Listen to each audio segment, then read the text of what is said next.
रमजान का महीना आने वाला है।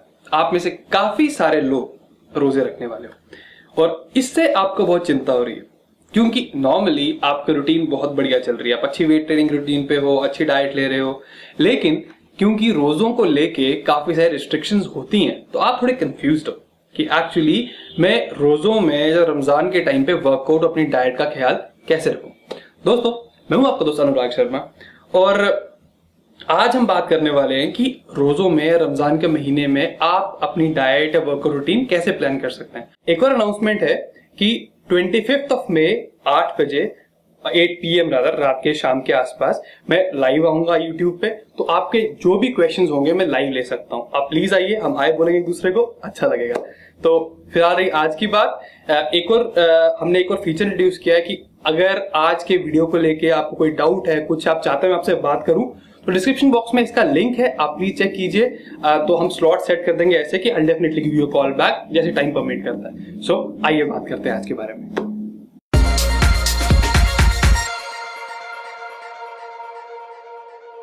दोस्तों, आप देख सकते हैं यहाँ पे एक सैंपल डे लिया है, एक सैंपल रमजान का दिन।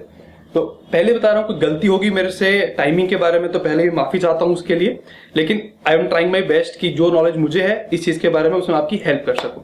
तो आइए बात करते हैं। जैसे मैंने बताया, एक सैंपल डे लिया है मैंने, 354 से शुरू होगा और 712 पे खत्म होगा, मतलब 712 पे बेसिकली आप अपना रोजा तोड़ सकते हैं। अब सबसे जो एक मेन इशू आता है वो ये आता है कि आपको पानी भी पीना अलाउड नहीं होता और गर्मियों का टाइम है, तो काफी सारे लोग अगर आप में से धूप में घूमते हैं तो वाटर लॉस काफी सारा होता है, इलेक्ट्रोलाइट लॉस भी काफी सारा होता है। तो इस टाइम पे कभी भी वर्कआउट ना करें। जैसे मानिए आज से आपका रोजा आपका रोजा खत्म हो, सॉरी, उसका तो डायरेक्ट जिम में चलेगा, बिल्कुल मत जाइएगा। आपको सबसे पहले रिहाइड्रेट होने की जरूरत है, क्योंकि पूरे दिन की गर्मियों का बहुत टाइम है, खासकर इंडिया में और आसपास की हमारी जो कंट्रीज हैं, तो डिहाइड्रेशन काफी हो गई होगी। तो पानी लीजिए, अगर बहुत सारा पसीना आता है तो इलेक्ट्रोल भी साथ में डालिए, ताकि इलेक्ट्रोलाइट जो हैं वो आपके साथ में रिप्लेनिश हो जाए। ठीक है।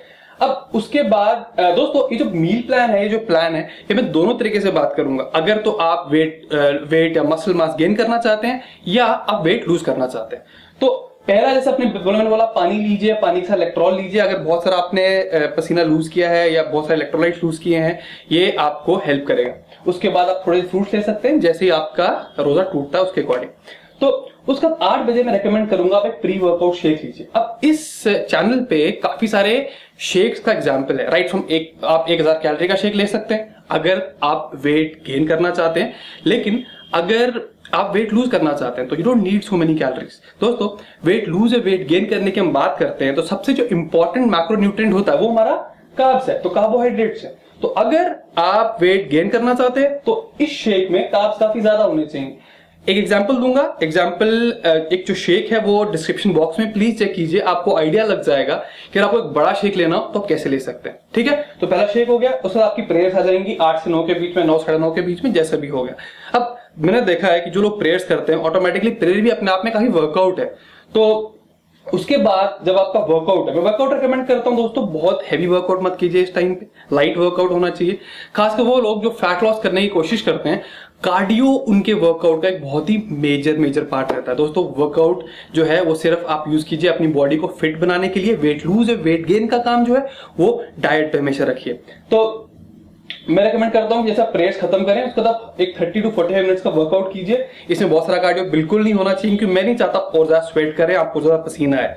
और इस टाइम पे आप रेगुलरली पानी सिप कीजिए, मतलब वाटर सिप करना छोड़िए मत। और जैसे पहले ही बोला था, अगर 7:15 बजे आपका रोजा टूटता है उसके आसपास, तो उसके 8 बजे के बीच में भी आप कंटिन्यूअसली वाटर सिप करते रहिए। मैं चाहता हूं आप रिहाइड्रेट होना शुरू करें, ताकि जब आप 9 बजे के आसपास वर्कआउट करने के लिए तैयार हो तो उस टाइम पे आपकी बॉडी एक अच्छी रिहाइड्रेट स्टेट में हो। तो एक बार आपने वर्कआउट कर लिया, वर्कआउट करने के बाद अगेन आप क्या कीजिए, घर आइए और 10 बजे एक अच्छा बड़ा सॉलिड मील लीजिए। अब ये मील क्या हो सकता है? प्रोटीन होना चाहिए, फैट्स होने चाहिए, कार्ब्स हो या ना हो, अभी डिपेंड करता है कि आप वेट लूज फेज में है या वेट गेन फेज में। अगर आप वेट गेन करना चाहते हैं तो अगेन इस जो ये मील है इसमें कार्बोहाइड्रेट सोर्स को अच्छा होना चाहिए। मान लीजिए चावल हो सकते हैं, रोटियां हो सकती हैं, आलू हो सकते हैं और भी एसोसिएटेड सोर्सेज जो बेसिकली कार्बोहाइड्रेट्स में रिच हों। और अगर आप वेट लूज कर रहे हैं तो इस मील में भी आपको सिर्फ मान लीजिए चिकन ले लिया या पनीर ले लिया और साथ में सिर्फ वेजिटेबल्स होगी, आपको किसी भी कार्ब सोर्स की कोई जरूरत नहीं।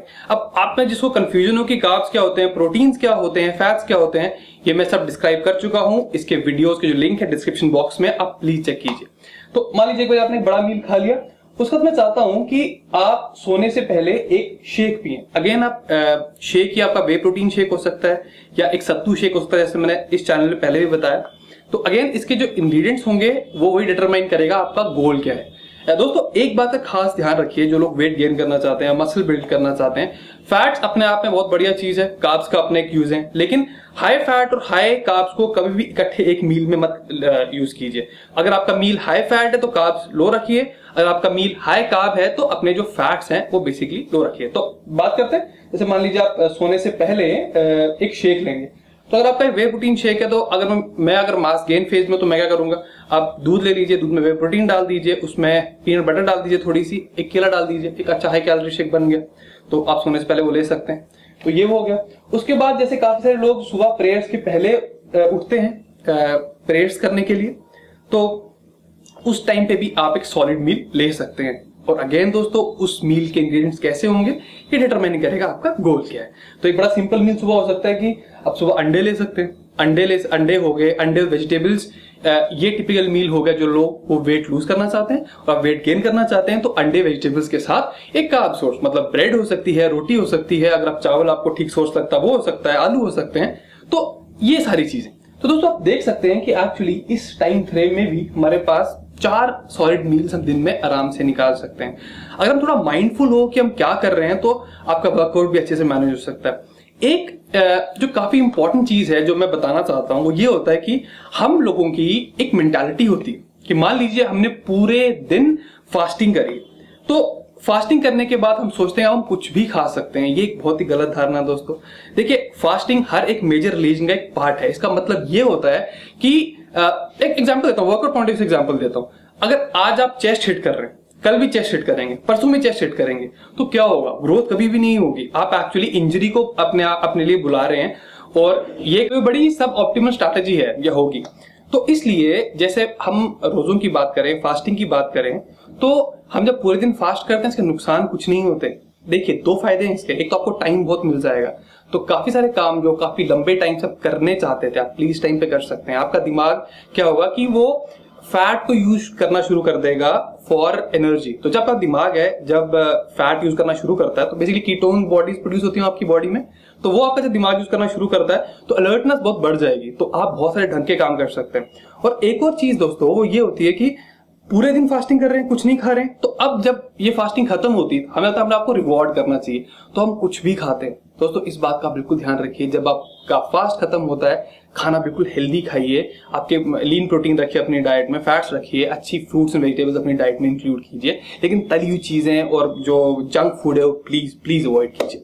तो दोस्तों आपके इस वीडियो के लेके जो भी डाउट्स हैं, कुछ जो भी क्वेरीज हैं, मुझे मेल कीजिए, या जैसे मैंने बताया डिस्क्रिप्शन बॉक्स में लिंक होगा, उसमें आप मेरे को डायरेक्ट मैसेज भी कर सकते हैं।